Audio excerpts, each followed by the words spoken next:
Death Stranding, the long-awaited Hideo Kojima game, is not long off the horizon. Hi folks, it's Falcon, and today on gameranx, 10 things you need to know about Death Stranding before its release. Starting off at number 10, there are some very interesting things about the game world, specifically related to roads and structures, that you need to hear to get just how different it is. So first off, there's two regions in the world, the eastern region and the western region. There's apparently also a third smaller one as well. And the world starts off a little bit empty, but the point of the game is literally connection. And you'll find that probably one of the most interesting things about the game is what will happen as many players traverse the same paths. You see, the game will fill up with roads, with bridges, and even with safe houses as people traverse the same paths over and over. On top of that, you'll be able to improve structures and manipulating them by participating in them, which again is just a perfect way of emphasizing connection and the fact that this is a shared experience.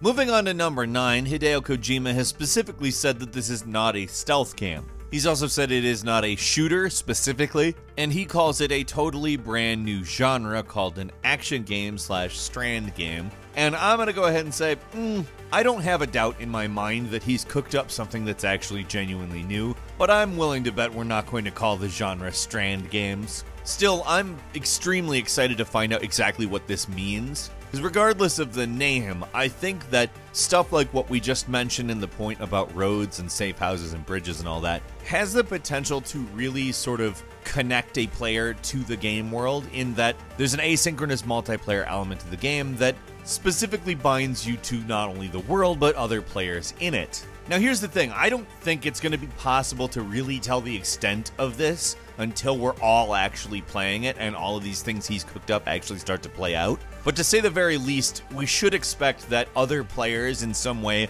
are very important to Death Stranding, not only as far as the narrative goes or the gameplay goes, but in the overall package, on account he's labeling the genre of the game as something involving connection.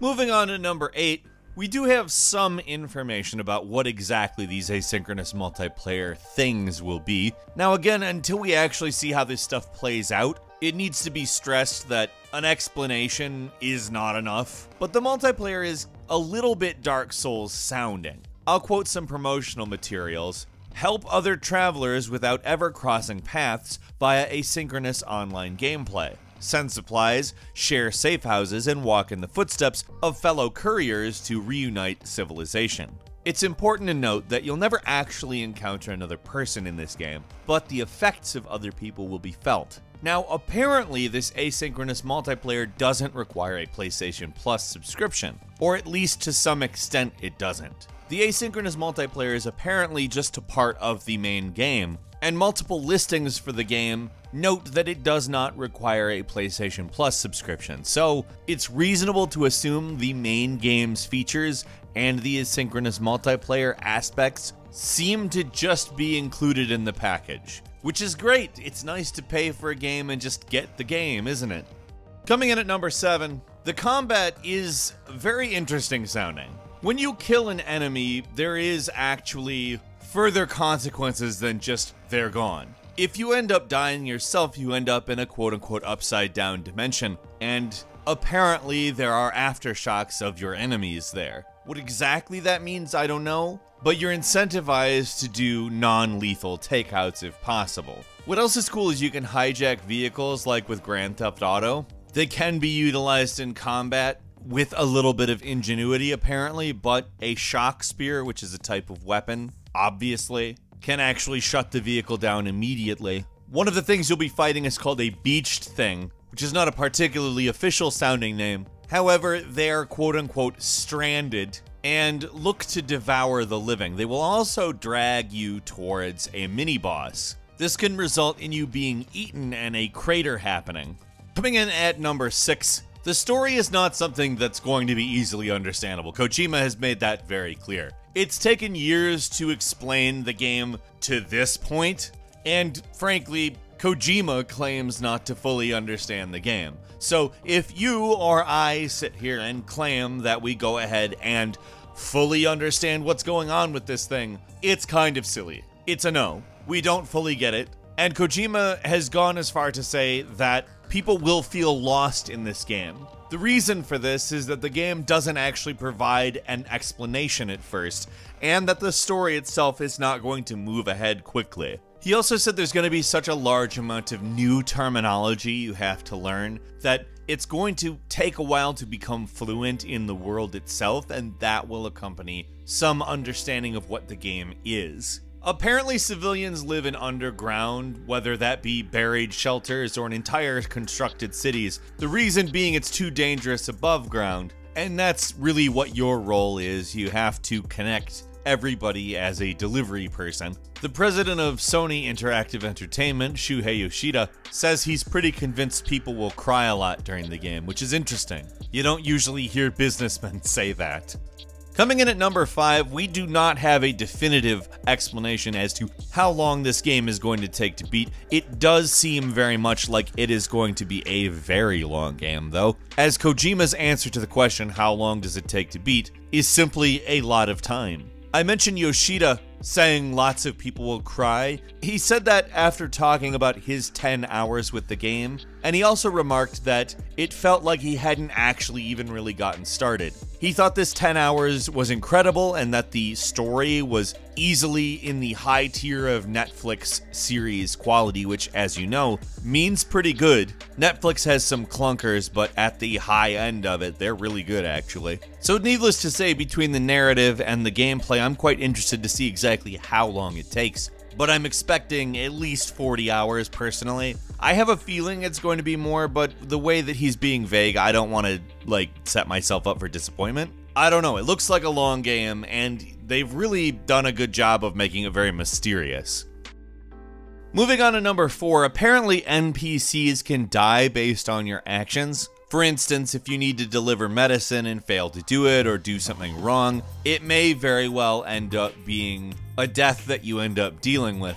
And keeping in mind that absolutely every single death has a consequence, I'm curious to know as to exactly how responsible these souls will end up thinking you are when they do die. I'm obviously using souls for lack of a better term here, but the possibilities in this game are so open-ended, I just like thinking about it from that perspective. Hey, let's say you let somebody die because you were negligent. Will they hold you responsible if you fall into the upside down? Coming in at number 3, the way Kojima Productions improved the Decima Engine, the same engine that was used for Horizon Zero Dawn, was by creating better traversal tools, which apparently have actually been used to sort of encumber your character a little bit more, making them slip on rocks, more vulnerable to environmental hazards, etc., and actually making him an overall slower character than you might expect in this kind of a game. Part of this is the bulky suit he's wearing, and part of it is just the desire to do a different type of gameplay. It also incentivizes you to use vehicles, and there's pretty cool looking motorbikes in this game, which seem like a very good and necessary option if the overworld is in fact too dangerous for the average person.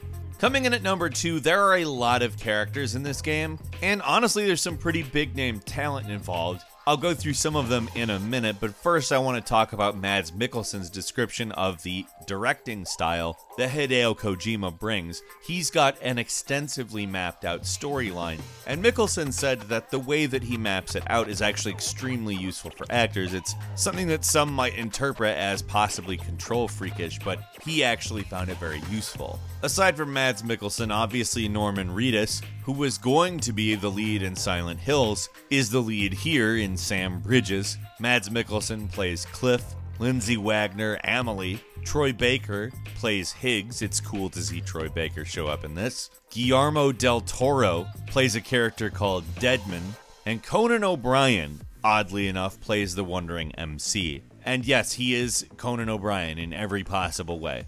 And finally, let's talk some launch information. The game is coming both to PS4 and PC, but it will first be hitting on PS4 on November 8th, and then in 2020 will launch on PC. There is a possibility it may be an Epic exclusive. We have not heard anything about any specifics, but there has been some rumblings, so cross your fingers that doesn't pan out. The file size for the PS4 install is only 55 gigabytes, The game is getting a day one patch, but it's apparently only 356 megabytes, which is abnormally small, but incredibly welcome. It also apparently will do a lot as far as network functionality and some performance issues they were having with the game, which again, considering if you've got broadband internet, that's a couple minutes. That's great. There are a number of different pre-order editions. The standard edition, of course, the $70 collectible Steelbook Case Special Edition that comes with some sunglasses, the $80 Digital Deluxe Edition, which comes with some actual in-game advantages, the $200 Collector's Edition,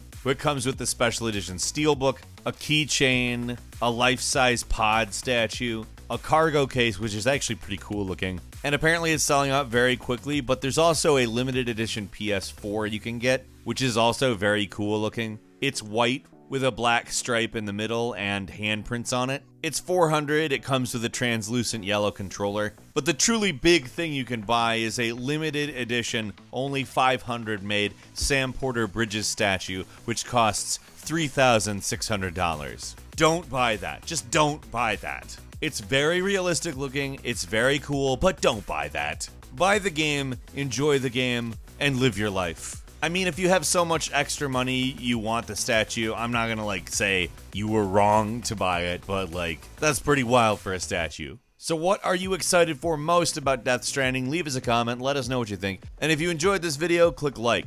If you're not subscribed, now's a great time to do so. We upload brand new videos every day of the week, and the best way to see them first is, of course, a subscription. So click subscribe, and don't forget to click the notification bell. As always, we thank you very much for watching this video. I'm Falcon. You can follow me on Twitter at Falcon the Hero. We'll see you next time, right here on gameranx.